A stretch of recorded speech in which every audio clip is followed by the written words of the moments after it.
pledge allegiance to the flag of the United States of America and to the republic for which it stands, one nation, under God, indivisible, with liberty and justice for all. Okay, thank you. Item number 3, public comment. Is there any public comment? Public comment? Any public comment? Okay, no public comment. Item number 4, discussion and take possible action regarding a pothole claim denial appeal in your packet. Number 4, so in your packet from Head Sedgwick Claims Management, a resident, somebody passing through town, got a flat tire. She says that she hit a pothole in the town. We put it through our claim process, and the insurance denied it. And I'm sorry, just like we used to do before, Phil and Mr. Selectman Sinek, you weren't on the board before, but we'd always hear the pothole claim from the tires, and we would then leave it up to a board decision if we were going to approve the claim or if we weren't going to approve it. So it's actually this board's decision if we are going to award her the money. She is looking for the amount of $381.96. Al? Did the town have notice of this pothole? Not prior to? No, I think that's explained in the letter from the insurance company. Just want to make sure that's true. Yep, we did not know. Well, then, just so you all know, like I always do, I would vote to deny the claim because we don't have any legal, there's no legal recourse for the town didn't have notice to fix the pothole. I'm of the opinion that I do not like to pay these types of claims. Sometimes the board has voted against my vote in the past, which is fine, but I would put on the record that I will not be approving the appeal. I haven't changed my stance on this either. But you approve one, in all fairness to everybody else, then you have to decide. If you're approving future ones, we have to have notice and have some negligence in the game. And without having that notice and having the ability to fix, I'm very sorry that there's been this issue. It is unfortunate. We own cars, and those are the things that we have to deal with on occasion, but yeah, I'm not changing my stance either. I would go on record for also saying no. How does the claim get into the town of Seymour? Is it in writing? What department does it go right to your office? And at that point, did we investigate if there even was a pothole out there? And if there was, what department did anything about it? Did they repair a pothole? Did they notice a pothole? Or at least to that point, I'm interested. Mm-hmm. So she did submit the Miss Smith did notify the office on 11/16. She called the office about the pothole to let us know, and she informed us on January 31st to inquire about the status of it. And she was transferred to, then it was Tony's voicemail. So Public Works was informed about it, but apparently we did not know about the pothole prior to the resident hitting the pothole. So my office was called again on February 2nd, and we asked her to put everything in writing to submit it so that we can submit it through our insurance company. We submitted it through our insurance company, and the insurance company sent back the denial letter saying that they weren't going to pay it. So as they submit the denial letter, it now comes down to the Board of 7 to decide. Did Public Works go out and see if there was a pothole there? Public Works went out and repaired the pothole. So there was a pothole repair? Right, Okay. after being notified by the first selectman. Thank you. That's all I wanted. Thank you very much. Appreciate it. Attorney Stanek? I have no comments except that perhaps Mr. Bertullo would like to refresh our recollection on the liability issue here. Well, as some of you will recall, this topic has come up from time to time over the years that I've been here. And my take on it is the legal answer is in the absence of notice and a reasonable time to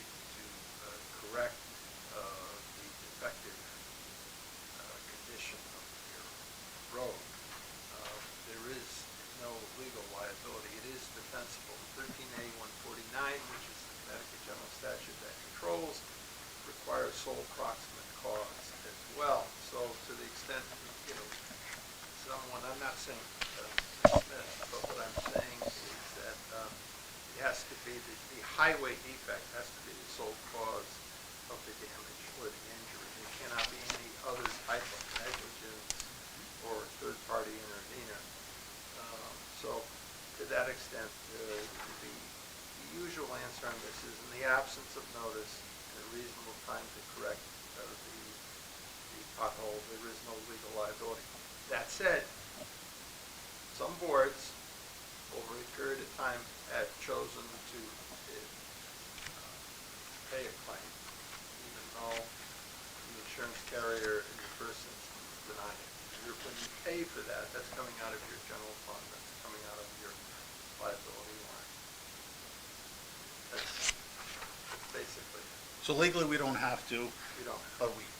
but you've known at times that boards have done it just to be good I've been boards. here. I've seen it. I think some folks from this board have been there as well.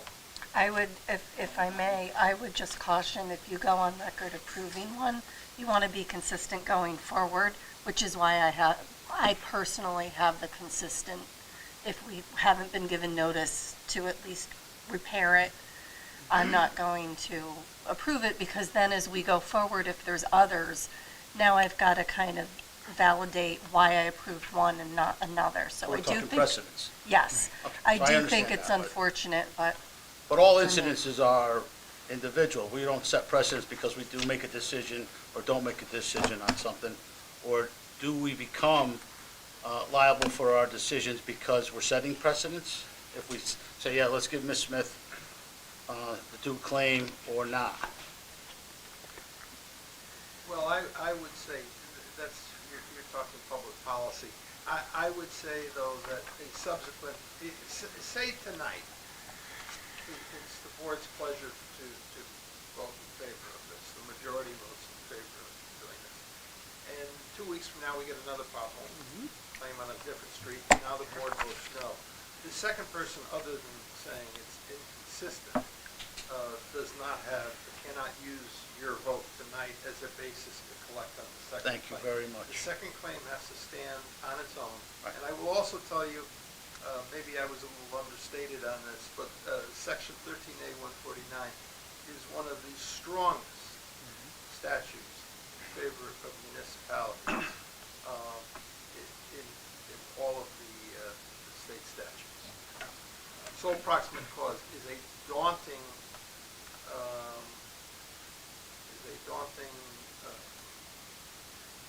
hurdle for any plaintiff to overcome with respect to a highway defect. so just to clarify, I was just talking personally. So if someone were to show up at a meeting or want to talk to me afterwards, I always like to justify. So gotcha. I'm just not going to go there, that's all. That's me. Selectman Finley?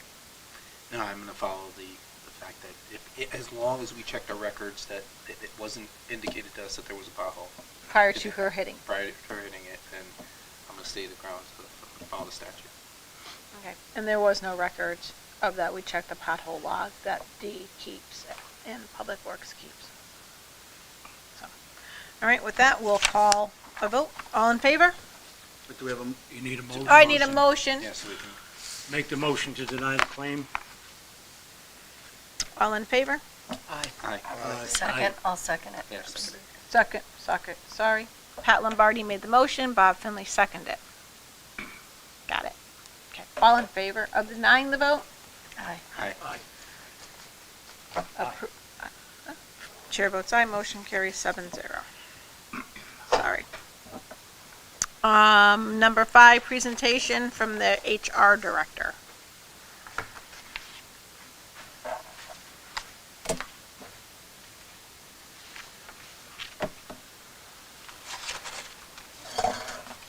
thank you, sir. Thank you.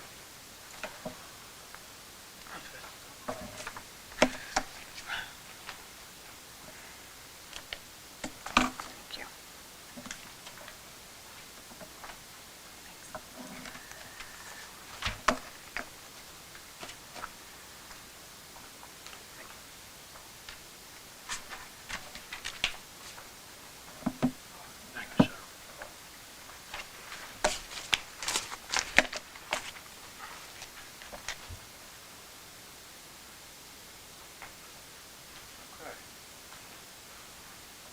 tonight, I'm going to be presenting my strategic plan for the Town Human Resources Department.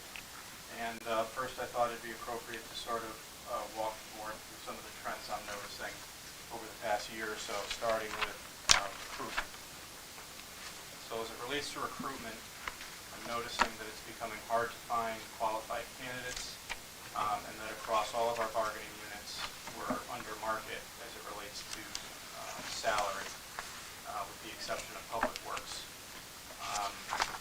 Another important thing for the board to be aware of is that with our demographic of town employees, roughly half of them are age eligible for retirement, which has been a topic that Anne Marie and I discuss constantly as far as how we can create some type of succession plan to prevent ourselves from putting the town in a situation where these departments aren't staffed at the appropriate levels in order to provide the services that they do.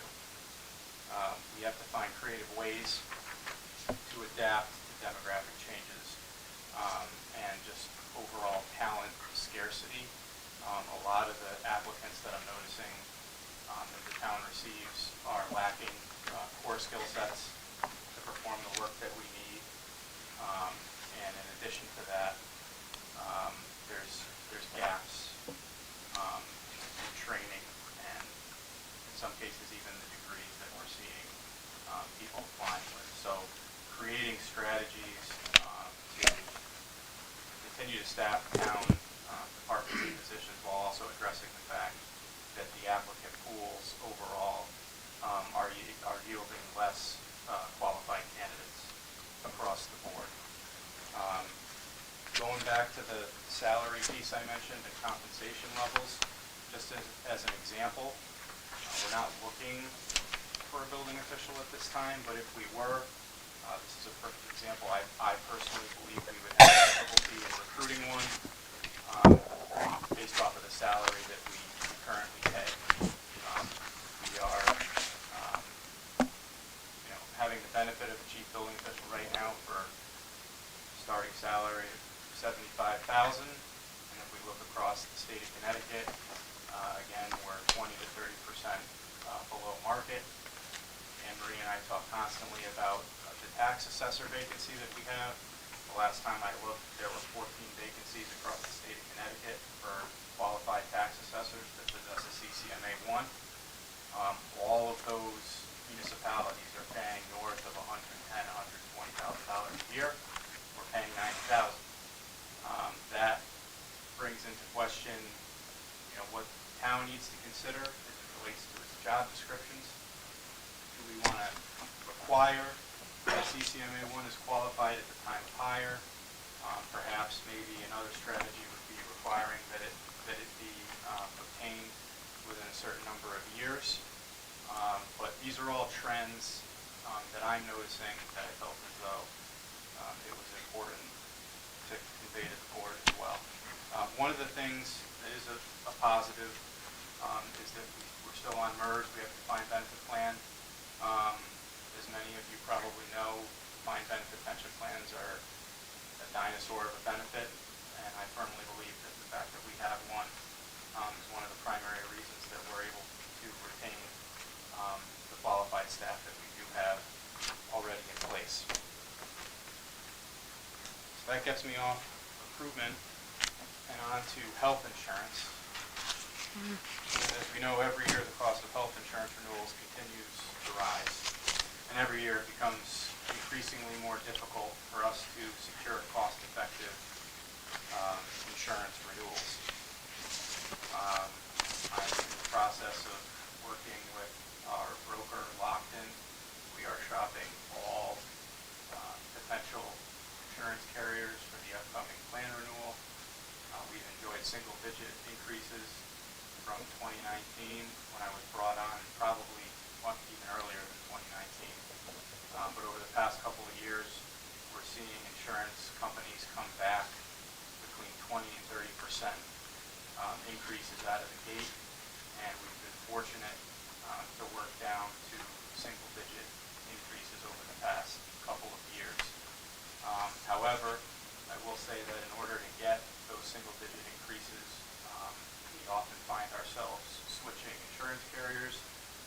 which isn't ideal and presents its own set of challenges as it relates to collective bargaining and all the other issues that arise as far as labor relations, so on and so forth.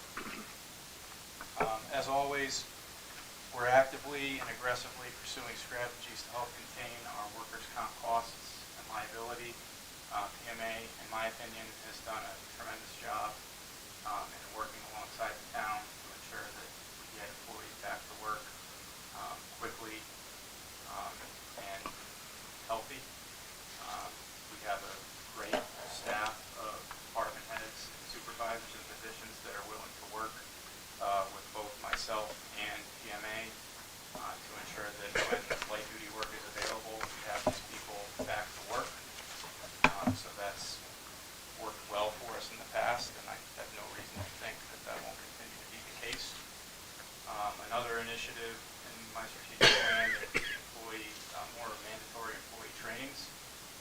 We are training department heads and supervisors in areas of how to effectively manage staff in hopes to possibly head off some of the labor relations issues we do encounter. And we're also looking to require more mandatory trainings of subordinate staff to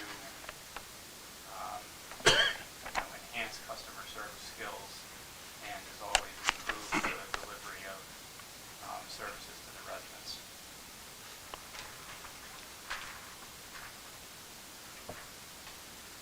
I'm also looking at revisiting the annual performance evaluations. There's a lot of data that's come out over the past couple of years that indicates that these performance evaluations, the formal ones that we do with categories such as attendance, judgment, aren't effective. And more often than not, they have a tendency to turn into these routine check-the-box exercises year after year. So instead of continuing to do these sort of annual down-the-list performance appraisals, I'm gonna recommend that department heads instead meet with staff and identify 3 things within the department each year that the employees think could be improved upon. And that can be a variety of different areas. It could be job description-based goals, it could be behavioral-based goals, project-based goals, and I'm doing that in hopes that our employees get more buy-in and become more invested in the work they're performing, and then become more incentivized to help advance the departments and move the town forward. So, we'd be setting goals at the beginning of the year, and then we'd be conducting these quarterly check-ins between department heads and staff throughout the year to hopefully put some objective measures in place to track progress throughout the year between department heads and staff. And I just think there's a lot more value to be had in that type of process than there is with the archaic 2 to 3 page down the checklist, check the box type 1 through 5 assessment. As I said earlier, Anne Marie are always back and forth on how we can come up with creative strategies to get qualified candidates in crucial positions. So I'm exploring, as part of the succession plan and the talent pipeline that Anne Marie and I talk about all the time, internship opportunities. We have UConn that has this MPA program, and Rory and I are applying to see if they would consider the town of Seymour to be a site that we could draw students who are pursuing an MPA, potentially have them come down and interview and engage them on an annual basis to, if nothing else, help develop young professionals and potentially keep some of these people, but at the very least, sort of fill the gaps and have additional resources to help with department projects across town in the interim. And that more or less brings me to what I consider to be one of my greatest challenges moving forward. It's the longest timeline item on my strategic plan, And that's just the fact that I'm the HR professional currently, and I'm managing your benefits administration, your workers' comp program, your unemployment program, your recruitment, your labor relations. I represent the town and the Board of Education's interests in contract negotiations, grievance handling, arbitration. I conduct safety trainings and other employee trainings through vendor relationships that we have in town. And I'm doing that for approximately 450 employees across 10 bargaining units. And I think going forward that this board, as well as the Board of Education, will need to give some consideration as to where they ultimately want to land with respect to the HR function in town. And that's only something that this board and the Board of Ed can look at and consider. But to serve that number of employees and that number of bargaining units, I think it makes sense, depending on where we want to be down the road, that it may make sense to expand that department just to ensure that we're providing HR services across both the town and the Board of Ed under the same shared services relationship that we have today. Whether or not we need to expand or if we're happy with where we are is ultimately up to you guys as well as the Board of Ed. But I think that's something that needs to be considered going forward. And that's more or less my presentation. The breakdown you have in front of you is much more granular and specific, but if anyone has questions or feedback, I'd be happy to answer anything you guys have. Selectman Lombardi? Sorry, Bob. Briefly, what is OSHA 10 and OSHA 30? Go ahead, Emery. Oh, no, you're good. OSHA 10 is a safety training that we're not obligated to have in Public Works, but Anne Marie and I got together and thought it would be a great idea to require that the entire department get trained in all of the content areas under OSHA 10. OSHA 30 is a much more involved training that we're thinking about offering to just the crew leaders and the director himself. It's not necessary to provide that same level of training department-wide, but it is something that Anne Marie and I felt would be valuable to offer to just the supervisory staff in the department to have that extra layer of knowledge in handling safety issues with our employees. And I guess my last comment would be, has any consideration been given to sexual harassment training? We're obligated under Connecticut state law to provide mandatory sexual harassment training within a certain time frame of hire.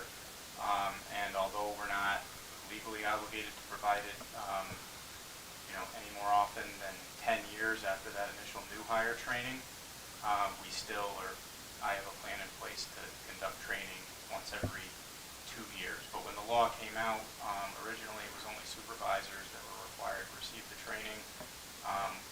When the Time's Up law came out, not only supervisors but all employees were required to receive the training, and that included all future new hires as well. Within 6 months, I believe it is, from the date of hire, they have to receive the training. So yes, sorry for the long-winded answer. Selectman Finley? Yeah, so just, I'm glad you used the strategic plan. I just want to come out and say that I'm glad you're using this as your kind of guide for us, which is perfect. You mentioned the OSHA 10, you're planning to have that done by March. Does that mean you've had the training because you have it on yours? We actually had a safety committee meeting this morning, and I had the opportunity to meet with PMA, and that date should actually be revised because as of today, that's been done.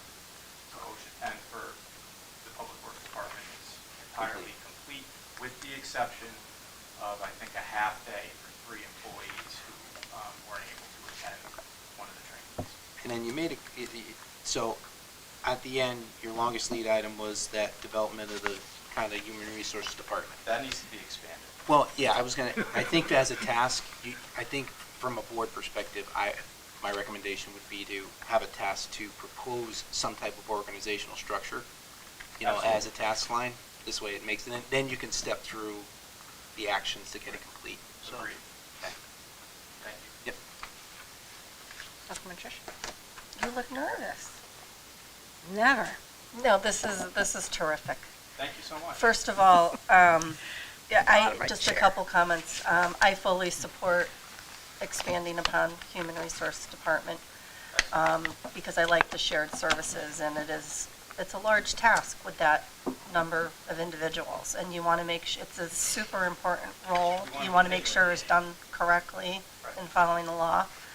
Also, regarding the performance appraisals, you're moving absolutely in the right direction. The tricky part here is we're going to be able to hold employees accountable, but with many roles being part of a union, you can't so much, you can tie it to performance and hold employees accountable, yet we have to find a way, since, Fine line. yes, Yeah. that raises are in contract, so it's how do you hold them accountable when their salaries are going to be dictated by contract? Right. So that's going to be the tricky part, because that's an important tie to make. And you know I'm going to have one comment about the pension. Because it is antiquated, and personally, I would rather see us look at being more equitable and competitive salary-wise, because I'm a very long-term thinker. And yes, people who are currently in with a pension, already employed, they might have to be grandfathered in, but I'm not so much supportive of continuing that with new hires. I know new hires would hate to hear me say that, but I would rather provide the equitable salary and look at getting rid of the pension for new hires. So, union folks, hear me out. I'm not saying you're going away. I understand it would be grandfathered, but from a long-term perspective, we have to take a look at that. I would be happy to engage the state in doing an actuarial evaluation of what it would cost the town to opt out of MERS. In fact, I think Rory and I have been asked to look at that in the past. The actuarial fee, I believe, might have changed, but I think it's about $5,000 to get a number as far as what it might cost the town to opt out. The last time we looked, it was cost prohibitive because the amount of money that it would cost to get out of MERS right now was astronomical. Yeah, well, I but- mean, it's about understanding what it is and then coming up with a plan Right. to Yeah. remove ourselves while still honoring those who are in the plan and going to retire and going to require those pension payments later, right? So it is tricky, but it's planning for it. Right. That's all. Thank you very much. This is terrific. Thank you. Selectman Bruno? Everything's been said that I would have made comments on. I do think that Chris is carrying a heavy load as an HR person, one-person show, probably needs an assistant, at least one, I would agree with that. to I will delegate say some things to. I do get like help. Yeah, I yeah, I get know. I get assistance. I understand. The central office staff is great. Stephen Perry, when he was here, assisted administratively, but it's not a replacement for a person, an HR generalist, for example, type person that has the skills necessary, the technical background and knowledge to, really add a lot of value. So that's my only comment to what it says. Selectman Stanek? Thank you. Chris, how is your time divided between the town and the Board of Ed? Well, I used to be more town-focused, and ever since we entered into a more formalized shared services agreement within the past, I'm going to say, 4 to 5 months, it's become more of a 50-50 split, depending on the week, say that, for the month, and what's going on. As far as, for example, we just finished negotiating secretaries, paraprofessionals, nurses, custodians, administrators. To answer your question,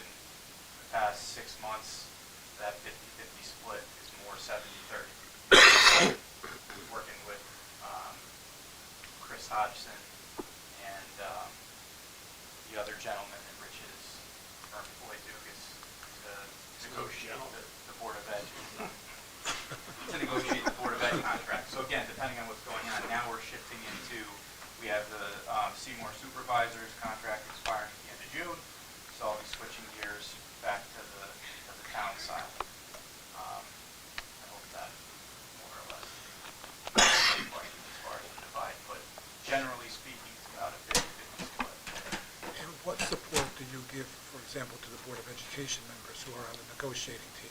I did that once upon a time. I didn't get the part. What support are you lending to the members of the negotiating teams, such as? Sure, so mostly in the area of benefits, where we want to be with respect to employee cost share.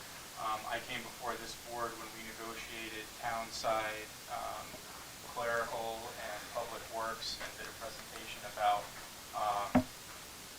basically to summarize how the cost share across municipalities in the state of Connecticut on average is between 18 and 20%. In town, we're between 6 and 8. It's not sustainable. It has to be increased. So, formulating contract proposals in the area of benefits for the Board of Ed, and also, I have a closer relationship with the other shared services staff like Tim. So, for example, when we're negotiating custodial proposals, Tim and I have been working on a variety of different labor relations issues he's encountered throughout the course of the year. Him and I are able to work directly and look at those areas of the contract that might need to be modified in order to, facilitate his ability to better manage staff, contain overtime costs, and together we're able to collaborate and bring these issues to Bertram and ultimately work together to, help them drive the proposals through to a final contract. And do you track the arbitrators' awards with regard to contested We do. contracts? That's how we, arrive at these, 2% roughly settlements for wages. I use the CCM data reporter, and that's also where I get a lot of the statistics on cost share across the state of Connecticut for health insurance. So we're looking at all those things, and in addition to that, we're looking at, for the Board of Ed side of things, I'm looking at the district reference groups that Seymour exists within what they're doing as far as cost share, and general wage increases, how we compare to those groups with respect to salary and overall compensation, and then using that to get these proposals out and negotiate. And a follow-up to what Mrs. Danke was talking about, what would be an alternative for Seymour if Seymour was not part of theirs? Would there be any alternative? We have many alternatives. We could go to a 401 defined contribution plan Mhm. with a 5% employer match that's Okay. mandatory, Yep. much more cost effective than participating in MERS. And to Trish's point, I think that if you're going to do that, just given the trend I'm seeing in recruitment over the past year, to her point, we probably have to then look at the salary ranges of some of our positions just to maintain competitive recruitment strategy, in my opinion. Yeah, it would improve the salaries and as well give them. I think we'd have to if we were going to, alter other parts of it. We have to keep in mind too that we used to have these copay-based Cadillac health insurance plans, as we once referred to them, and those are gone. We are on a high deductible health plan with health savings account. It used to be you came to work in public sector not for the salary, but for the health benefits and for the pension, and you forfeit salary. When you start modifying and adjusting the health benefits to be more in line with private, and in addition to that, you start, altering the pension plan or, moving to a defined contribution plan, I think that you have to, just give and take, you have to adjust on the other side, unless you can come up with some other strategy to not find yourself in a position where you're struggling to get qualified people. So definitely consideration. It does sound like a swap, but the reality is, from a long-term perspective, it's very difficult to keep up with what we're currently doing. It's going to make it very hard. So it's almost better to, Over the next decade. Typically, when we get off the Cadillac plans, the pension is at the same time. That's the purpose of that. Typically, that always happens. Right. But nowadays, for new employees, younger people, it's more attractive to say, I could be in control. I'll take, instead of the pension plan and whatever you can, benefits you're going to give, I'll take the increase in pay, and I'll be my own pension developer, and I have the option. And I remember when I started working, people were telling me that all these benefits have value, so you have to add up the value. And now, what's attractive is new employees say, well, I still get that value, but I get to direct how it goes and how I could build it and what I could do. And you're giving them the higher salary up front and let them do their own thing. But usually it's done as an option. It's either or.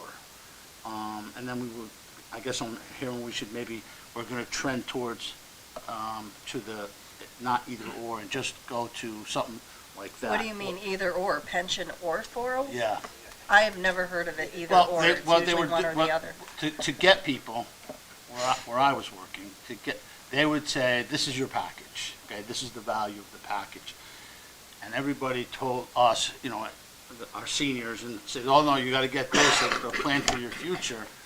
Now, we're seeing a trend where everybody's saying, I want the upfront salary, and I'll be my own steward for my pension and benefits. I still get the same value for my work. Right, but you can invest in a 401k. But you can do whatever It's you offered want through on your your employer and own, through your- right. on your So, own, yeah. so it's you either could do that, and it's attractive to young people because they're smarter now, they can manage their own money, well, some of them can. They're also coming out of school with a lot more debt than they used to, Exactly. which is why the salaries are, to your point, an attractive. Right. And it's kind of hard when you start over there and come here, because everybody had all the great ideas and stuff. I was all excited about saying something or adding something to this, but everybody took all the good stuff already. Next time I'll start on your end. Wow, that is really, that was something. Also, You're actually saying we're all smart on Yeah, this did end. you see I like that, Phil. I Yeah, also You said got this that for end the of record, table. right? No, well, I mean, it just goes with, seniority and experience. You got that on record, The- right? the- He said the- we're smarter, all right. And older. The thought of saying, okay, you might want to think about expanding HR because of the amount of time one person in a department is able to focus on so many different things, right? So you're wearing a ton of hats. So what, for me, it would be, how do I put that in some kind of, I would need to look at, this is the most important thing I gotta do, so these things get sacrificed, because at this time, I'm drawn to doing this type of work. So if we're saying, and I'm all for it, and certainly you wear too many hats, but I need to know how to say, what is needed, like for an assistant, what he would do, how I could be more effective with this. If I had an assistant, they could be more effective with that. That's what I would need, because I'm a simple Yeah, person. to Bob's and to Fred's point. there's Yeah, because they went probably, ahead of me and they took all the good ideas. Probably 20 different items that should be included under 12. Definitely an analysis of how much time, Fred's Right. point, I spend on each of those areas I listed, and then determining, what type of HR support would benefit the most, where we get the most bang for our buck, and trying to bring on additional staff. But yes, there would have to be Thank a you. whole It's separate. really a job description, like what do we want the director to focus on and what Really other generalist. roles, where their focus is gonna be, so therefore what are their titles, so, Now, the absolutely. chart, responsibilities and stuff. Right. All right. Great. Any other questions? Good Comments? report, Chris, thank you. Thank you, Chris. Appreciate it. Perfect. Okay, great, thanks. Presentation from our facility director, Tim Connors. Thank you. Thank you. Not for nothing, Chris, his is in color.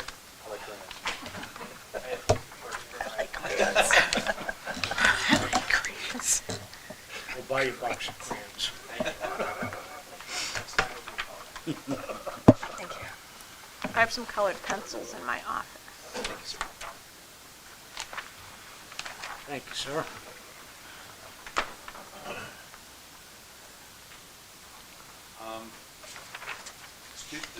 plan I put together is basically, one, to understand the needs of our buildings throughout the town and the Board of Ed. Two, develop goals and objectives, make an effective plan to move the town and the Board of Ed buildings forward. And three, implement actions to move us forward, narrowing certain goals in short term and look at future needs for the longer, more, the larger items that need to be done.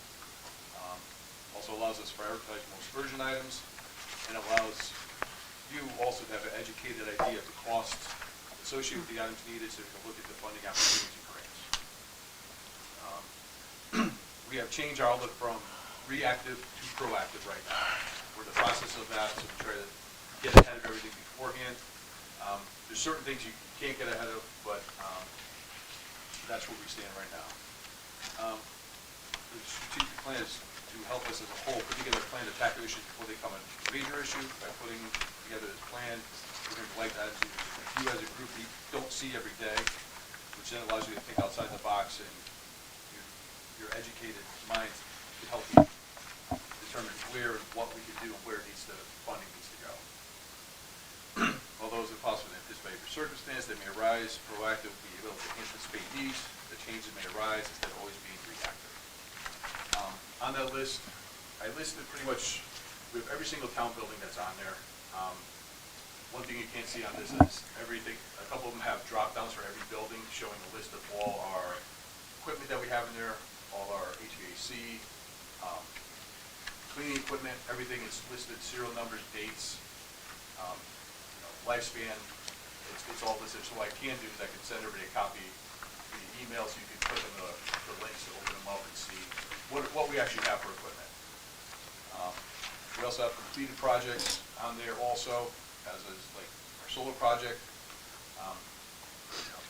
There's pros and cons to our solar project. Everybody keeps looking at it differently, but we did get a lot of new equipment out of that solar project, between all the boilers from the schools that we updated, certain town buildings, received updated equipment.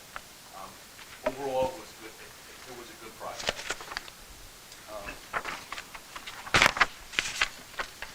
The community center, one of the items of the community center, I know that's the big elephant in the room.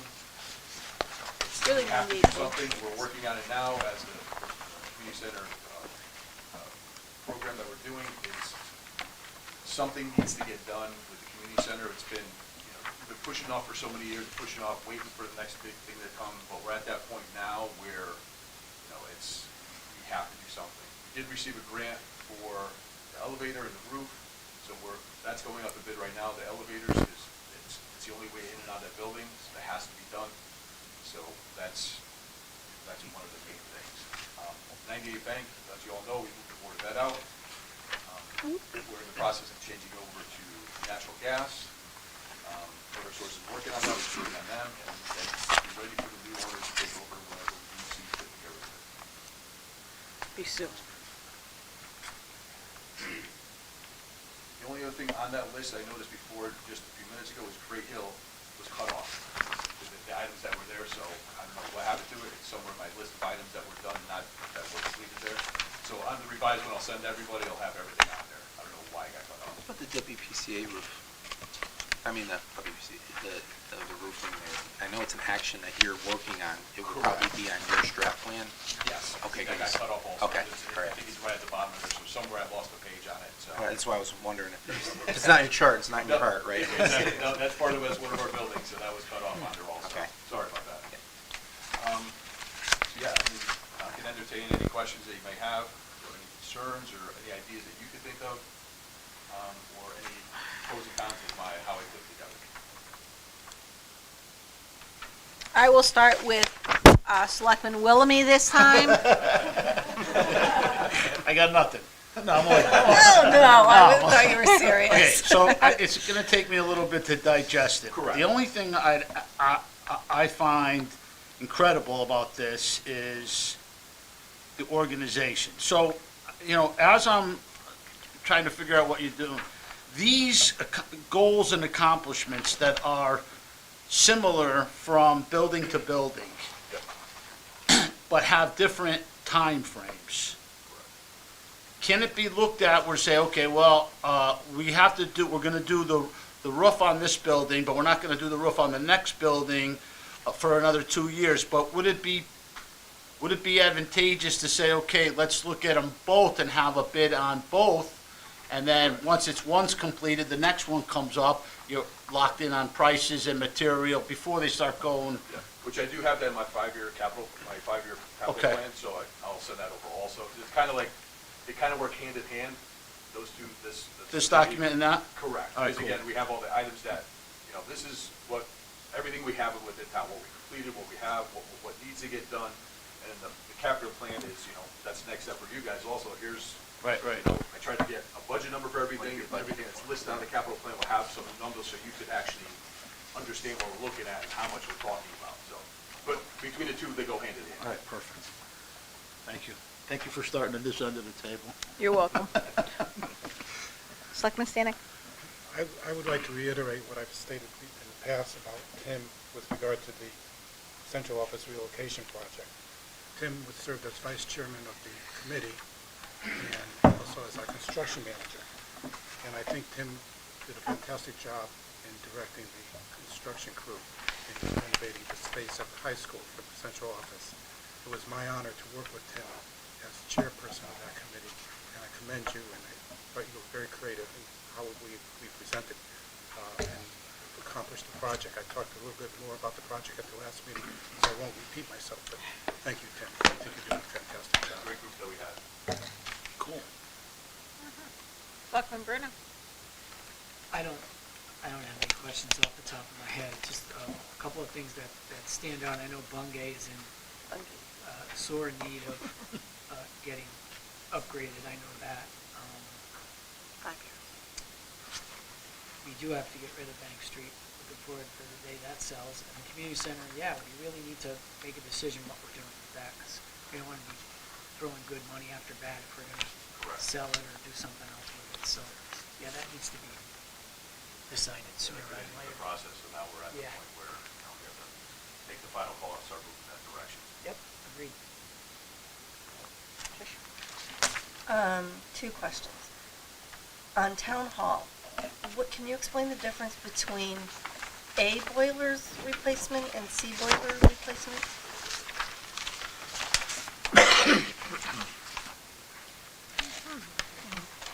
Okay.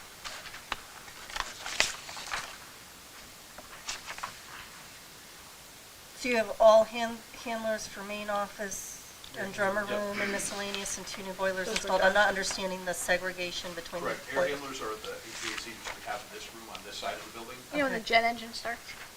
Oh, the jet engine, I Boilers understand actually that. the other side also.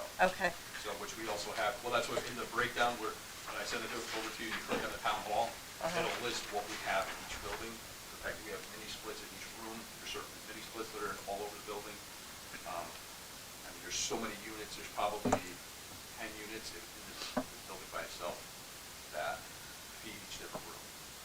okay, and my other question is, after speaking some time ago, it's been a few years, to the fire departments and also the library, is your plan at least somewhat in conjunction with their plans and what their needs and wants are? Yes. So we're not missing anything? Okay.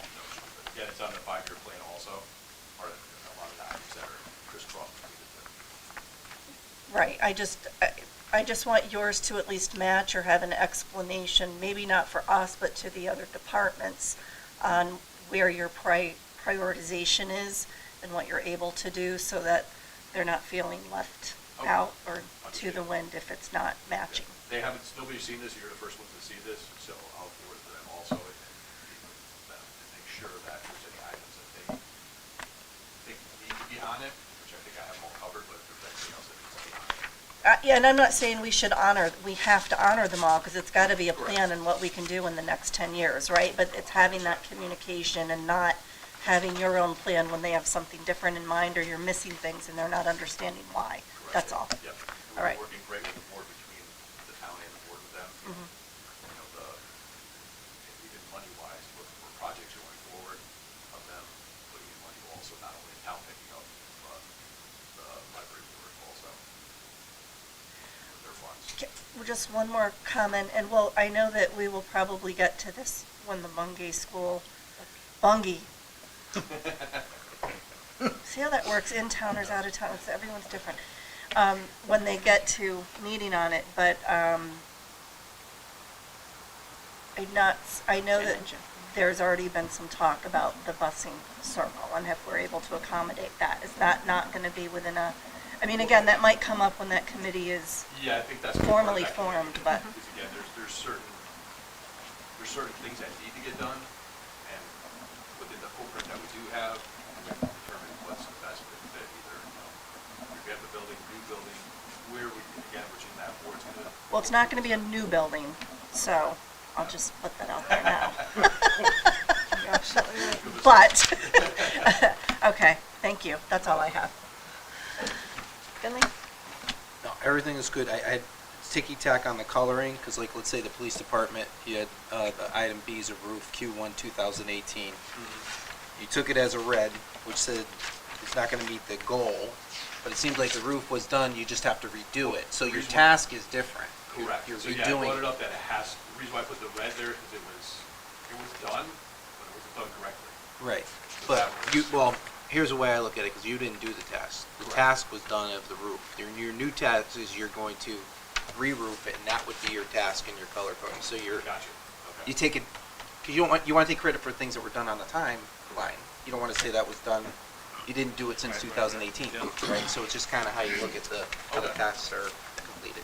Now, you weren't even here when that was You weren't even botched, there. so Right. don't take responsibility for I it. know, it's just, No, because this, and again, from a strat plan, you're really looking at it from if I look at it, I want to see what you've completed in those tasks and what you still have open. okay. And that, to me, if that was completed, you're just doing a new task that I have to redo it because someone else screwed up the roof last time. The reason why I put that there is just to bring attention to it. Understood. For Yeah. why, we just, like, somebody to know, like, they would say, well, why, the roof was done in 2018, why do we have to do something with it again? That's the whole reason, so No, I'll okay, that's fine. Yep. Perfect. Take your test. Thank you. Pat, before you go, I'm sorry, if I may, That's all right, my I don't love. mind being last. Hey, we're just first. I brought this up before, but this is one thing I'm always looking for when we're going out for bid and hiring people for projects. There's nothing that gets under my skin more than things like the police department roof, other things that have happened in town with projects when it's not done right, and then we don't have a whole lot of recourse to go have them come back, fix it, do it right. You're paying for it, we're not. I would really like those kind of things in our bids and when we're looking at things buttoned up as tightly as possible. I know it's not always in our favor, but, yeah, that just makes my skin crawl. I 100% agree with you, and again, you'll say you get what you pay for sometimes at the lowest bid. Yep. That's the. Well, we don't, if we have a valid reason to not take the How did it get signed lowest off? How bid, did it yeah, get approved? All that stuff, right? You Yep. can go down those paths. absolutely. Sorry, Pat, that's all I wanted to say. That makes complete sense though, right? I mean, it should be right in the bidding process. If you do it wrong, you gotta fix it, right? At your cost, not at ours. Right. So meaning then, you would be the one to say, this meets we have to have clear expectations. It meets our expectations, so you did what you said you were gonna do. You would be the one, right, facilities director, you would be the one to say, yeah, it's an A1 job, or the job done correct. Somebody signed off on it. Right, he's gonna sign off, right, exactly. If the roof is leaking in 2 years, we have a problem and you're coming back to fix it. That's just it. Absolutely. Okay. I'm so sorry, Mr. Lombardi. Not a problem. Good report, thank you. I guess my only, comment to you was, just in tightening up things with some of these vendors, have a tendency to discard their worn parts, materials and just leave them for somebody else to clean up. No. Yeah. That's not gonna fly. No, Okay? I've cleaned up for 2 vendors now in the firehouse, and I refuse to do it again. Yeah. That needs to be tightened up, they need to be told. If you, as a contractor, are a painter, and you go into someone's home, and you paint, okay, you're responsible for disposing of your paint cans, brushes, and whatever.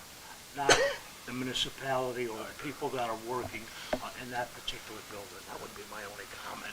Good report. Thank you, appreciate Thank you. Thanks, Tim. Oh, thank it. you. All right, thank you, everybody. Thank you. Thank you. Thank you.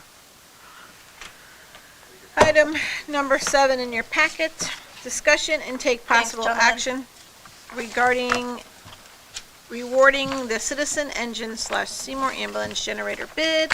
Tom Amy is here to discuss if there's any questions. So in your packet, I'll find my notes. They voted to go with A&J Generator and Equipment. No? A&B Mechanical, sorry. Looked at the wrong one. A&B Mechanical. In the amount of, wish this was in order. You all set?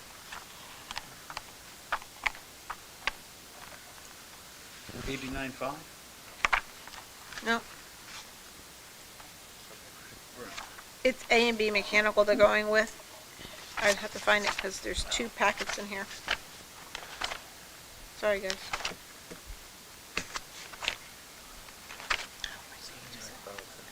I know. Oh, so We can't see the price on both, we just see the A and B one, right? A and B in the amount of 89,500, right? Yeah, so there's a base bid and an alternate? Yep, Okay. So Yeah. That's probably what's confusing people. it is. The base bid was 79 and the alternate, There when is. during the sidewalk, actually. Got it. It was Thank you. discovered there was an additional switch Yeah. that needed to be changed, so we did an alternate, Bid. an addendum and added an alternate to fix that as well. So the base price for 79,000, thank you, Rory. 825 with an addendum of $9,569.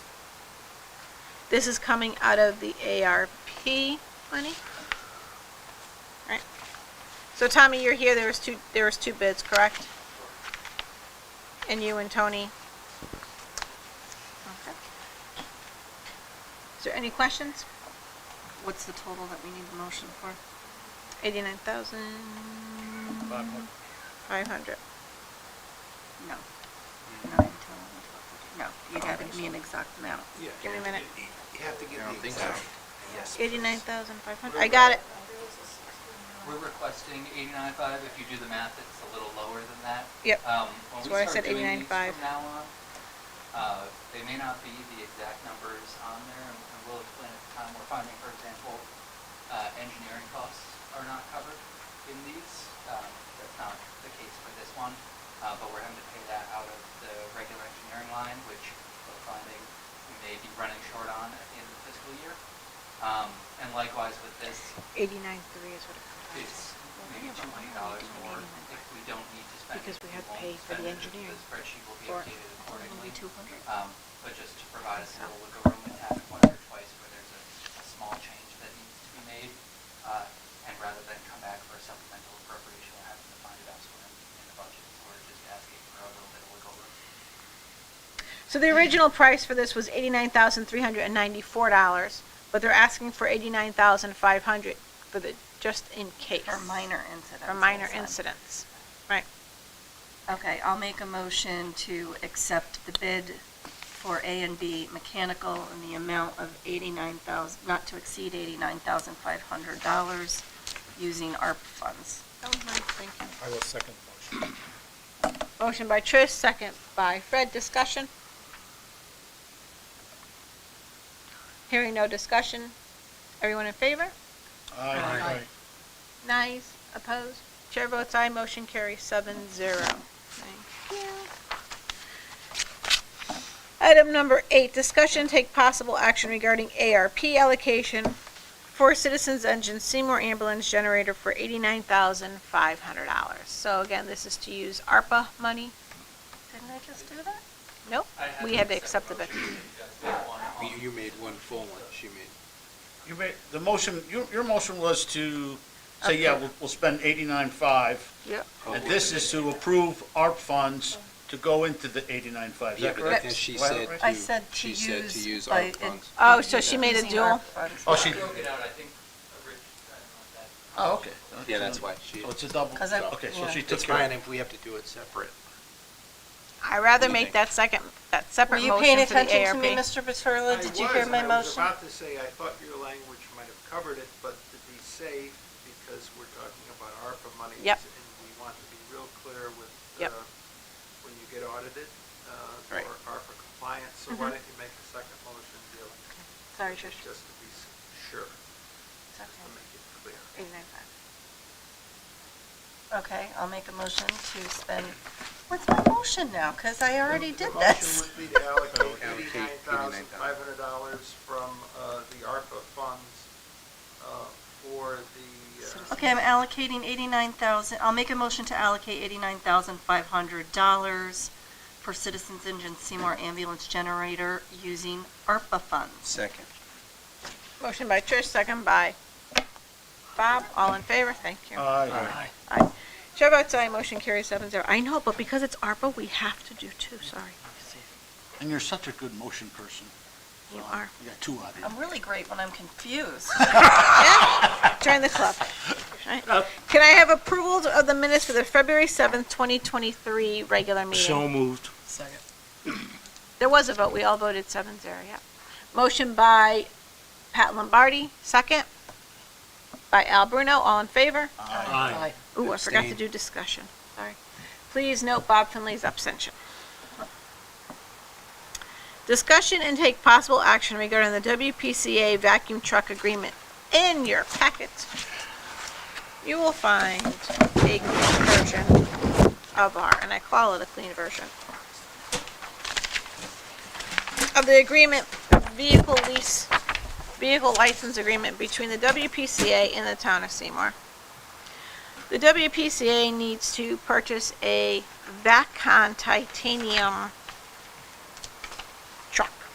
It's a 2022 Peterbilt Model 548.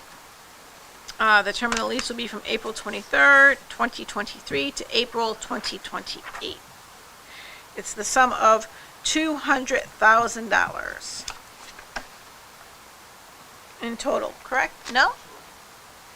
Sum of $200,000 on commencement date, then another $100,000 on or before the first day of July 2023. For the total sum of $83,320.21 they will pay us by July 1st, 2026. I read all the numbers. Is that not the correct price? $100,000 on or $100,000 each year. Each year, For sorry. 2023, 24, and 25. Yep. And then the final year Will is be 83. Yeah. $83,320.21.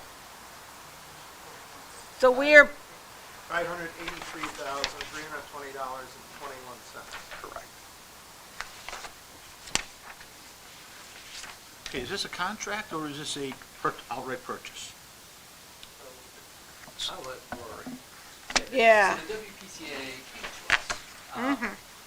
The relationship between the town and WPCA is a little bit complicated in terms of it is its own distinct entity in some ways and not in others. So its vehicles are registered by the town. They are insured by the town. They are used for the facility at the WPCA. The ratepayers pay for the services of the WPCA. The ratepayers will be paying for this truck. But they approached us because they wanted to, they cannot lease on their own. And so they came to the town to figure out a financial arrangement for how they would purchase this truck. We worked with bond counsel, we reached out to our financial advisor and weighed the options and looked at what the interest rates were. By the time they approached us, the interest rate environment had changed and rates were starting to creep up. And so we thought our best option would be for the town to buy the truck outright. And this way we can, it functions as a lease for them. They're paying us, the town acts as the lender. And that way we save the ratepayers interest rates. And because we're booking it as a receivable, the fund balance won't show the impact of having we won't be, The won't net be in zero, any worse. it's a net zero for the town. Yes. The WPCA will Right. pull yearly on this. Just putting a formal arrangement down on paper that Right. both this board and the WPCA board will sign off on, that arranges payment. Is the WPCA responsible for the maintenance, or if there's an accident, or they're goes on their It should responsible? all be It's in- included Okay. in the. Goes on their insurance. Not there yet then, okay. So How's the it town connected? insures the vehicle because the insurance policy is a master policy that includes the Right. So the town insures. The maintenance of the vehicle, however, is on the WPCA. Oil, right, go ahead. So WPCA comes and says, hey, we need a new truck. What's their reasoning that they need a new truck? The old truck is no good. That's all this is. So if they don't get a new truck, then they, This is a back truck, but I'm just the lawyer. Rory, if you want to explain this. oh yeah, he was go behind you. ahead. He was doing hand motions. He was, oh, yeah. You were looking at me, Phil. I'm So I was sorry. gonna say- You were right He's in looking line. at Roy. Yeah, their Here it is, right here. truck was in very poor shape. We actually Extremely- started this extremely poor process Extremely poor shape. over a year ago because everything is back. We're expecting the truck to be delivered at some point in the next quarter. Okay. So we wanted to formalize the arrangement. Basically, the alternative, if that's what you're asking, would be for them to contract vacuum truck services, which, when you have a situation where you need a back truck, you don't really want to be waiting in case a contractor can't be. And it's actually costly, it's also, we looked at it from a cost analysis, it's costly to do the back trucks, so we figured it'd be better that we had our own. We had one. Okay, that's perfect, that's what, because I'm asking, I was like, well, why? You know, why do we need, you know what I mean, what's driving this? And if it's needed, then that's exactly what, the answer to my question. Thank you very much. So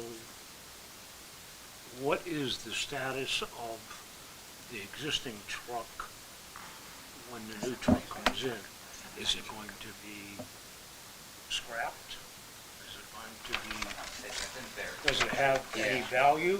I don't think it does, but we can get you the details on that. I mean, everything is down. Well, I don't need the details, but I We'll just probably like, do, try one of those surplus auctions that we bring before you from time to time. If you remember when we were talking about our overall town vehicle strategy, we're getting up to around March, which is when we're going to require updates on each department's fleet and clear them out, get them off the insurance for the upcoming fiscal year so that our insurance will be accurate. And from a process standpoint, I like how that can be repeatable for us, because you do that year on year. So.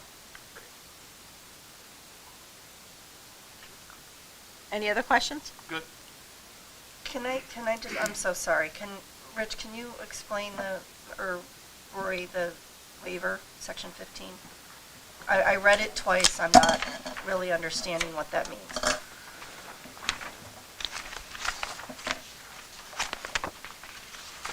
Failure, no, I'm seeing licensor, so failure of the town to insist on the performance of any of the terms of this license. I think licensor is the WPCA. So if, No, for example. licensor is the town. Yes, this is the, if you overlook a breach, if you will, or a technical default, like say they're late paying you, and, but you recognize that this is a very valuable thing and the town requires it and it's good for the residents. And so you let it go the first time. And you say, okay, just get us the money within the next 2 weeks and take the money within the next 2 weeks. You're not, that waiver, if you will, does not act as a waiver as to the next default. Like say, the next time they have to pay you the $100,000, now they say they can't do it and they're not going to do it. Well, the fact that you waived it before Can't be used doesn't- against us, can't be Trish. used Okay, against you on the thank you. second. So it's like a one and done. Whatever, yeah, Well, It doesn't basically. apply. Well, You Rich, do right, whatever it you keeps want. all the terms of the contract intact, just because you've done a nice kindness. All right, thank you for the explanation. I didn't understand pretty it. broad I contract. It's understand. like with a bank, on a note. Right. When a bank overlooks a technical default, that doesn't mean it has to do it the next time. Okay, thank you. All Alrighty then. Okay. Can I have a motion to accept the agreement? So moved. Second, Motion by Bob. Well, Whoa, discussion? just to accept the agreement or authorize the... How about a motion To to have- approve the agreement Yep. and to authorize the first Yeah. selectwoman to enter into the agreement on behalf of the town of Seamoor? I only think I have a That's motion. exactly what I was gonna say. So moved. Honestly. So moved. Motion by Bob, second by Pat. Second. Discussion? All in favor? Aye. Against? Opposed? Abstains? All in favor? Aye. Chair votes aye, motion carries 7-0. Great. Can I have a motion to go into executive session to discuss a legal settlement, John Martin versus Seymour? Make a motion to go into executive session. Second. Motion by Trish, second by Al Bruno. At 8:12. And With- we like to include Chief, Town Attorney Rory Burke, our Chief John Buccarati, and our Deputy Chief Bob Rinaldi. All in favor? Aye. So the motion includes the people, board members? Yes. John Buccarati's our Chief of Police. Police Chief John Buccarati and Deputy Chief. Rob Rinaldi. Roberto Rinaldi. And Rory. And Town Attorney. Thanks. I don't think this should take too long. Did we act on the motion?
anything this evening, thank you.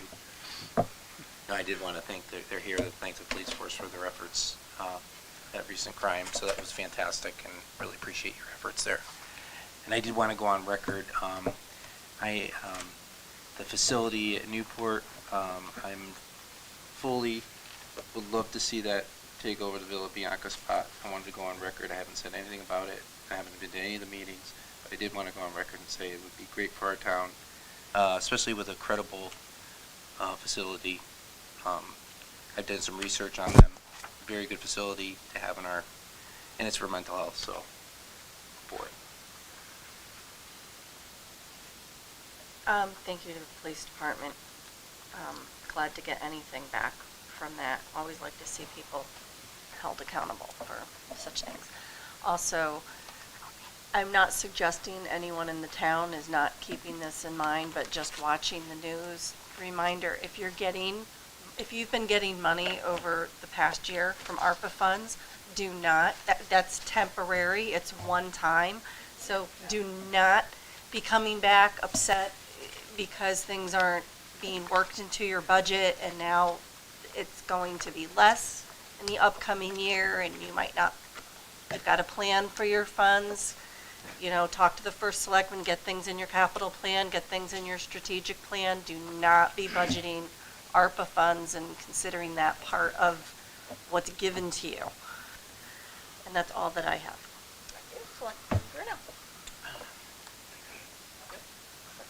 I just want to commend Steve Ditrio for the new nameplates that he ordered for us. He centered them in front of our chairs. Very nice, blue and gold colors, Seymour colors.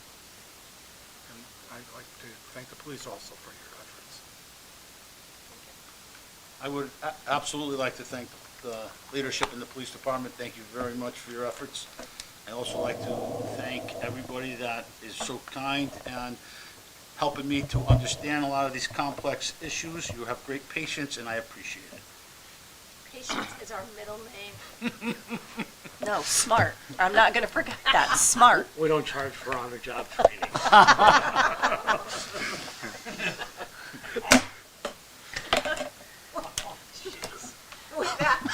I'll make a motion to adjourn. Second. I got one in.